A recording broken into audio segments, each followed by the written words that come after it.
You are listening to show 15 of the Real Estate CPA podcast. Your source for all things real estate, accounting, and tax.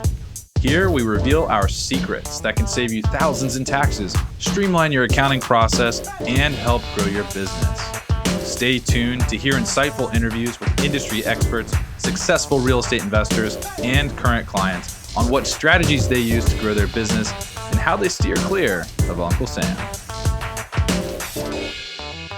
Hey everyone, thanks for tuning in. Brennan Hull and Thomas Castelli here with a special guest, Matt Theriault, who has an interesting story. He went from a 7-figure per year income as a music industry executive down to a $7 per hour job bagging groceries once digital downloads displaced the music industry. But he's since turned it all around and now owns an expansive real estate empire and is the host of his own show, the Epic Real Estate Investing Podcast. We're going to talk to him about all that today and how he bounced back. Before we do, I just want to remind you to go ahead and check out our knowledge base by navigating to therealestatecpa.com, as it will help you find answers to your tax questions. Also check out our blog for the latest articles and our YouTube channel for great video content. Matt, it's a pleasure to have you on. Thanks for having me, Thomas. Appreciate it being here. Brandon, thanks. Absolutely.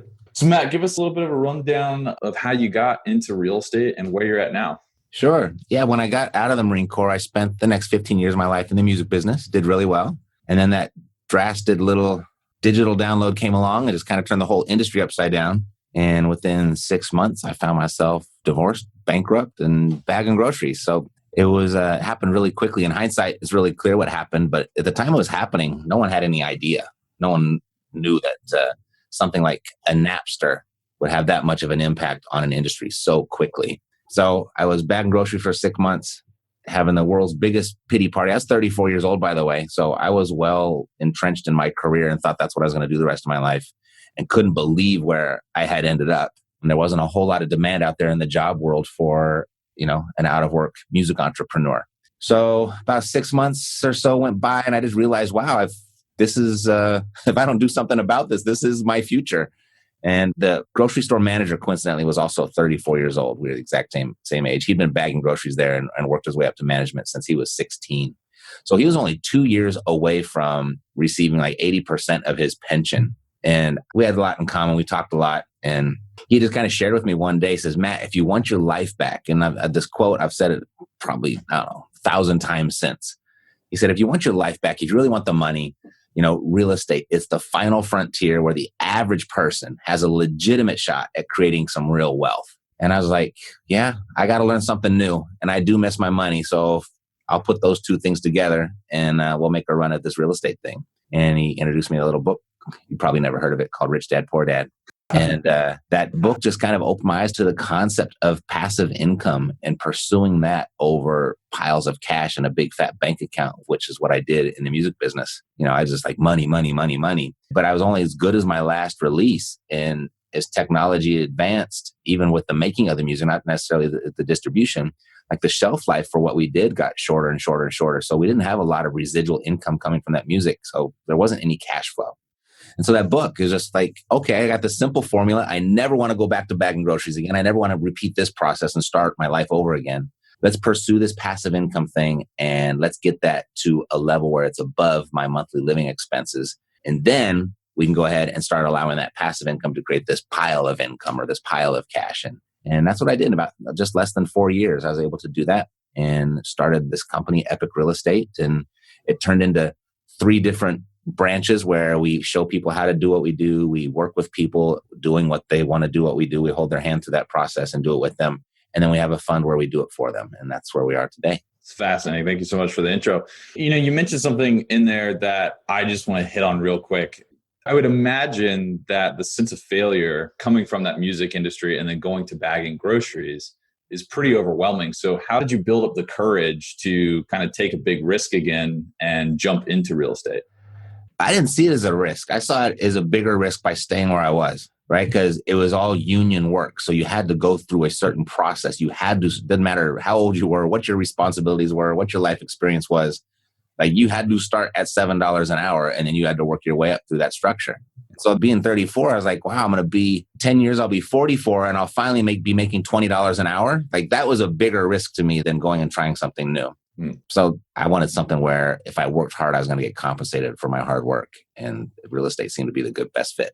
So when you first started, you just jump right into flips, or you start buying buy and holds? How did you first get started on that end? Well, I did what I think what everybody that's contemplating getting started in real estate does is they think they need to go get a real estate license. And I didn't have a whole lot of guidance or mentorship right there in the beginning. So that's exactly what I did. I had an aunt that I hadn't seen in probably 15 years. She just happened to be the number one real estate agent in the city next door. I think it's 2 cities over. Had lunch with her. She said, this is how you do it. And she set me up to be a real estate agent. And it took me about 4 years before I realized, wow, if this is that legitimate shot of creating real wealth, I think I'm sitting on the wrong side of the desk. Right. And so I made this transition from agent to investor and just kind of vowed to never represent anyone else in a transaction again. I was only going to buy and sell on my own behalf. And so that's how that progression went. What was the turning point where you realized being an agent is the wrong side of the desk and being an investor is the right side of the desk? Yeah, I'd had a couple clients there at the end. I did well as an agent, and each year was a little bit better than the previous. And I was able to get a few really good clients, investors that bought and sold frequently. And I was their representative. And there was one day where I was sitting, it was on a Saturday. We had an appointment, I think at 10:30. I had a bunch of paperwork for them to sign. And they came in, they were probably 20 minutes late. I was dressed up in a suit and tie. They show up in jeans and a t-shirt. And they go ahead and they sign the paperwork and they're off to enjoy their weekend. And I'm stuck there and I got to go hold one of their other houses open for the weekend. And I was like, this ain't right. I'm making good money, but I don't have a life. I'm constantly on call. And they were such a good client. I had this with several of my clients. Like they were so good that I had to hop to it, if they ever needed me, because I always had this fear that, gosh, if I don't serve them, they're going to go easily get served by somebody else. Mm-hmm. So I was constantly operating under that fear of losing the client, and everything personally I had sacrificed or suffered. During that time, you were generating business, you were generating income. Did you end up handling your own, like when you were doing books? This is an accounting type podcast where you end up handling your own books. Did you have someone helping you do it? How'd that end up working for you? Yeah, I was a TurboTax guy. I was terrible at it, at keeping records. I was just shuffling through receipts as we were getting ready to record this. I was like, where does this one go? Right? Thank God I've got people for that now. But at the time, and this is one of my biggest recommendations, people ask me as they're getting started, what is the first thing that they should do? I said, you need a bookkeeper. You absolutely need a bookkeeper right from the very, very beginning, because all of these expenses you're going to accumulate getting started before you ever make money, you're going to wish you had records of that, because that's all deductible later on. And when you try to go ahead and reverse engineer 2 years of receipts and bills and expenses like that, it gets very expensive. And a bookkeeper is a relatively cheap expense for you. And the bookkeeper themselves is even tax deductible. So, well, you guys already know that. But I did it all myself. I did it the wrong way long enough and figured out, I need to get some help. But it was a painful experience to go ahead and correct that course after about 2 years of operations. So how do you go about finding a bookkeeper? And let's say that you're starting over again, or you're back at the beginning. When do you realize that you need a bookkeeper, and how do you even afford a bookkeeper? Right. So there was this other little book you probably never heard of called The 4-Hour Workweek. And he told me I could hire somebody in Pakistan for $4 an hour. And that's exactly what I did. And it was okay for a while. But then, like I mentioned earlier, you need a bookkeeper right from the very beginning. I recommend that to everybody. You don't need a full CPA. You don't need a tax financial team. And you don't need this giant infrastructure behind you financially, but you definitely need a bookkeeper to keep track of everything. And so I started with that, and I would just scan receipts, send them over, he'd enter them and make sure they're all categorized and everything. But it got to a point okay, this is getting a little big.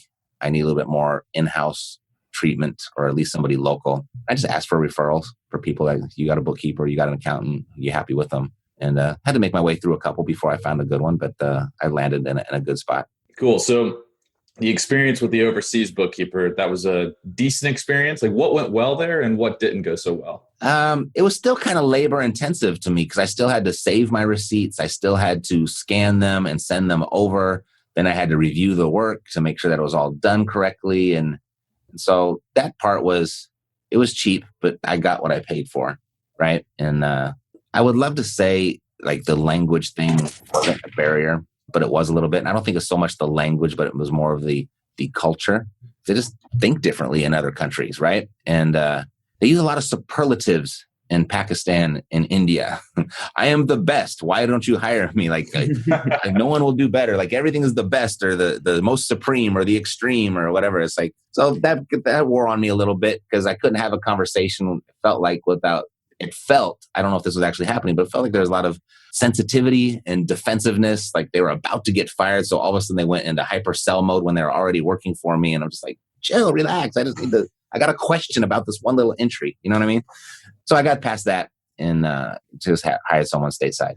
So for like investors that have just a couple properties, maybe they don't want to do the books themselves, outsourcing could be a good option. Any like tips to maximize the effectiveness of that outsourced bookkeeper, knowing that it's still going to be a little bit labor intensive, but what can you do to make that the best relationship possible? I mean, as you guys know, there's probably no universal answer for that question, right?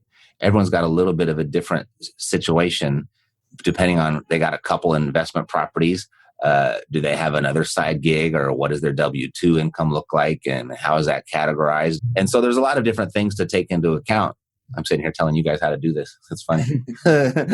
But I think it's such an important thing. And this, if we come all the way back around to Rich Dad, Poor Dad, and in that book, when he says, the average American is going to give back about 50% of their entire lifetime's income to taxes. And if you're talking about a formula of how to escape the rat race, so you got to increase this monthly income and you got to decrease your monthly expenses. You listen to Susie Orman, she says, stop drinking that $3 coffee every day. Like that's not even going to register on the freaking radar, right? You need to start with your biggest expense first. Let's start there and see how small we can get that. So I was just like, that was such a moronic thing to say. It's like sacrifice your coffee and everything's going to be fine. No, go to work on your tax liability.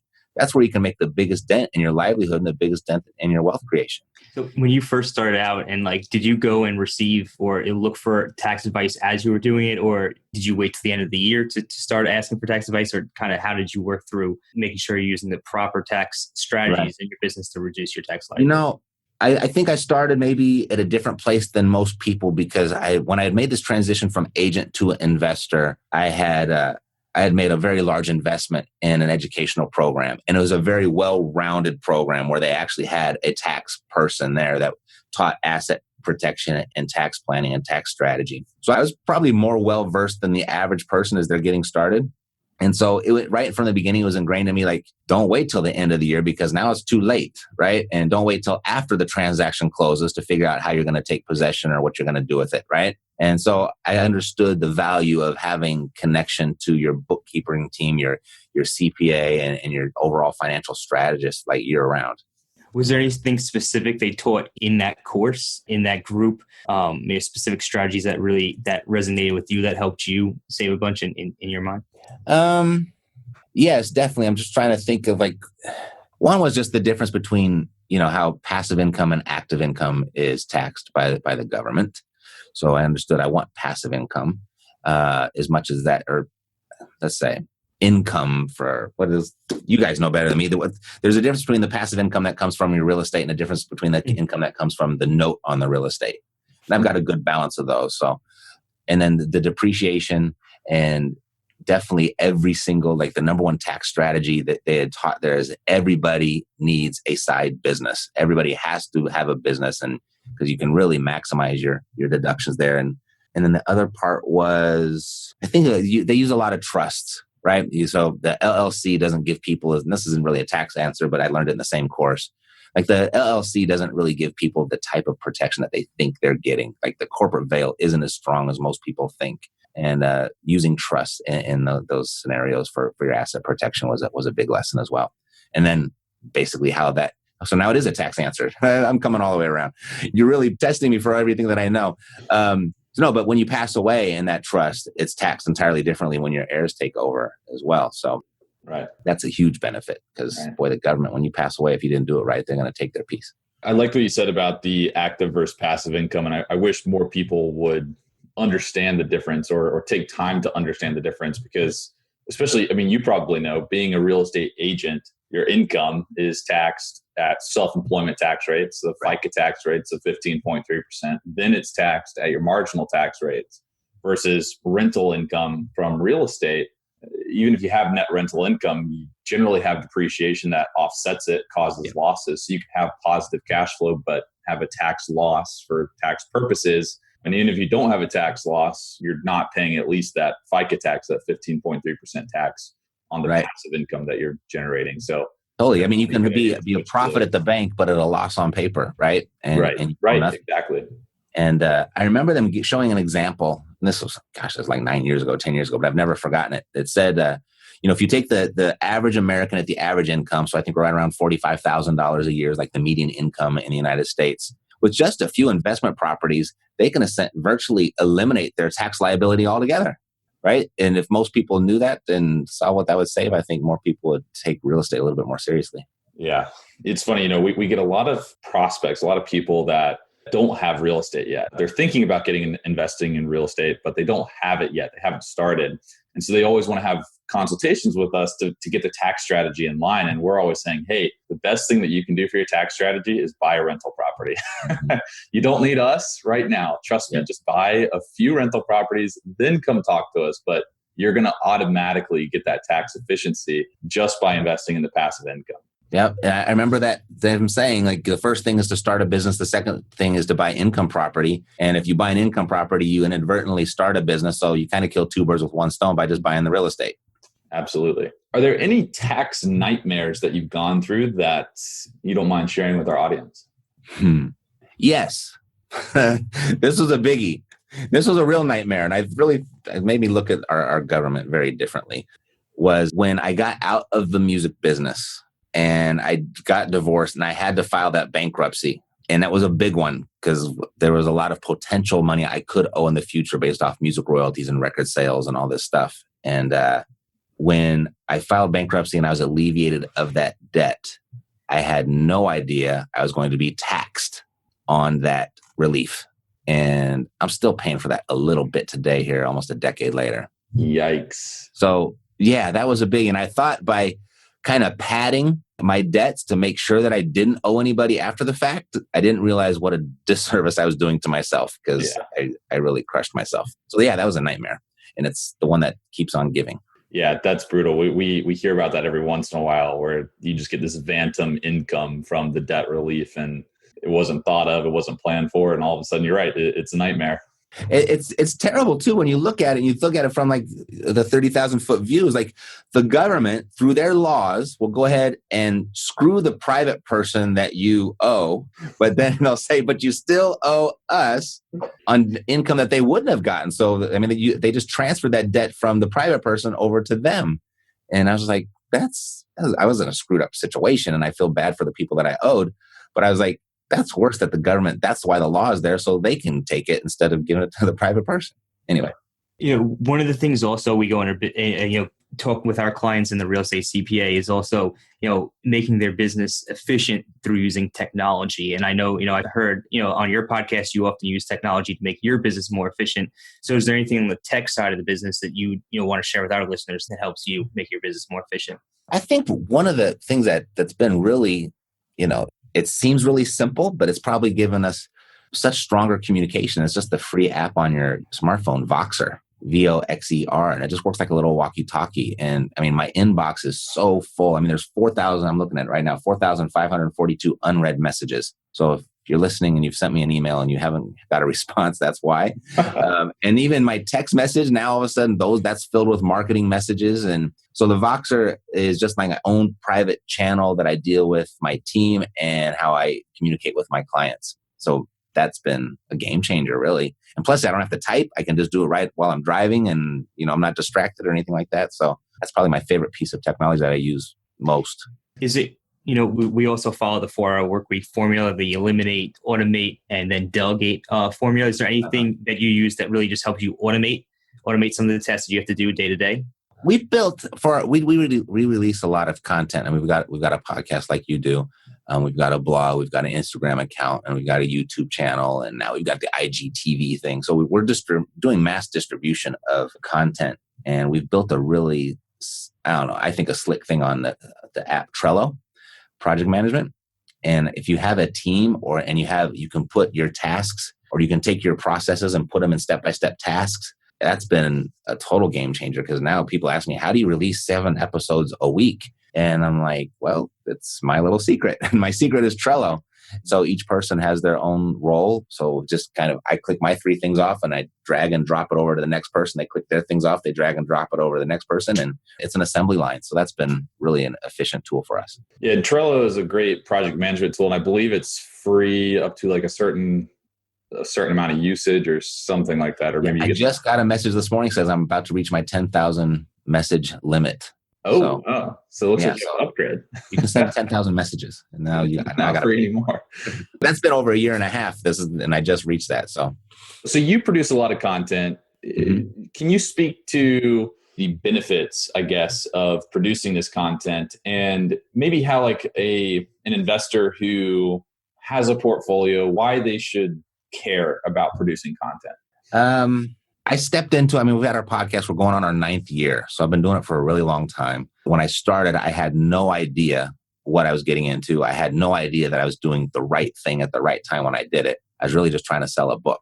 And I thought that would be one good channel to market the book. But what it's turned into is it's allowed me, for history, like we've had 4 channels, right? Or 3 channels, ABC, NBC, and CBS, and they've reached the masses. They've controlled the message. They've controlled the media. And, you had to pay heavy to play on that game and on that level. And because of the internet, those vehicles or those platforms are like becoming less and less valuable. And things like YouTube and an Instagram or a podcast are becoming more and more valuable. And so the average person, for relatively no budget at all, can reach a large volume of people. So it's your advertisement. So if you have a business and you're looking to generate customers, the exposure is essentially free right now. I don't know how long that's going to last, but we've been on a good run. And it also, with all these different forms of media, it allows your customer or your prospective customers to get to know you. I hear it all the time when I do finally meet somebody, they will say, I feel like I know you already. And it just makes for really good business. And because you can be 100% yourself on these platforms, you attract people that are just like you. And so it makes, with the customers that you work with, it makes work much more fun. And everything just lives out there forever. We still get clients like, I've been listening to you for 5 years and I just decided to send you an email today. Right? And so I don't know, I kind of forget the original question that you had asked, but it's been... That was a great answer. Yeah, I think every company should become a media company first. I really do. We talk about it a lot too. So Thomas is our kind of like main marketing guy at this point, and he's done a great job building everything out. It's the same kind of thing. Like for CPAs, there's not a lot of CPA firms out there that are producing content. And I'm assuming, my understanding with the real estate space too, even amongst our clients, we have hundreds of clients and we maybe have 2 that actually focus on producing content. So while it might look like there's a lot of content being produced, there's really not a lot of players in the content space. It's just a great way to like build a brand that lasts forever. Once it's out there, and there's not a lot of competition. Yep. I would imagine, right now is the best time to do that if you haven't already started, because as time goes on, more and more people will be getting on the bandwagon and it's getting more and more cluttered to search. I feel like if going forward in the future, if you're not on the internet, if you can't get search results, whether it be on YouTube, Google, or whatever the platform is, you're not going to be found. And the people who are on those platforms will be found. And now is the time to take that virtual real estate, if you will, and make sure that your presence is known.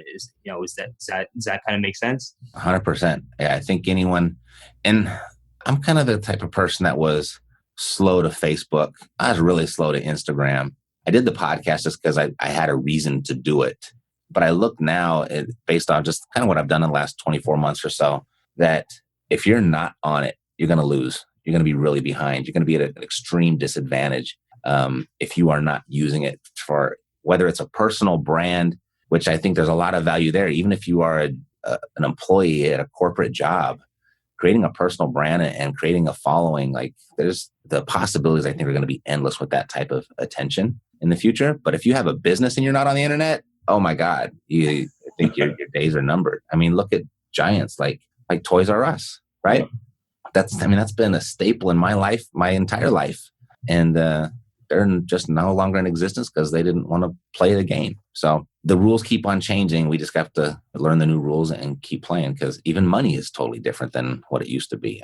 You can't save enough to retire anymore. Like the numbers just don't pan out unless you just have this massive income. Mhm. But the average person, even a six-figure, $100,000 a year earner, takes an amazing amount of discipline, an amazing amount of luck, right, with the stock market or your investments, and an amazing amount of fortune with regard to hopefully you don't get sick somewhere along the way, right? And that wipes you out. So I think you have to have you have to run a business. You just can't do it any other way these days. And if you're running a business, you've got to be exposing yourself and spreading your message through all the different media channels that are available to us. Would there be any other advice that you want to share with our listeners, outside of what we talked about today, that would really help them grow their business or run their business more efficiently? Or is there anything that you think that would help them in their future? Sure.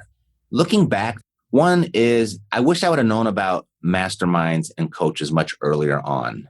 I doubt if I would have been able to afford them much earlier on, but I look at the progress and the speed of that progress because of just buying my way in, essentially. Right. So I think that has been huge by accessing mentors in that way. If you're fortunate enough to have a mentor that's a family friend, or you have a relationship with them and you can get access to that person for free, by all means, leverage that as much as you can. But if you don't, buy your way in. That's one thing. The second thing would be, every time some sort of financial transaction is about to happen, ask yourself the question, how can I turn this into a stream of cash rather than just taking this pile of cash? Right? I think really focusing on a residual income is essential. So those will be the first two things.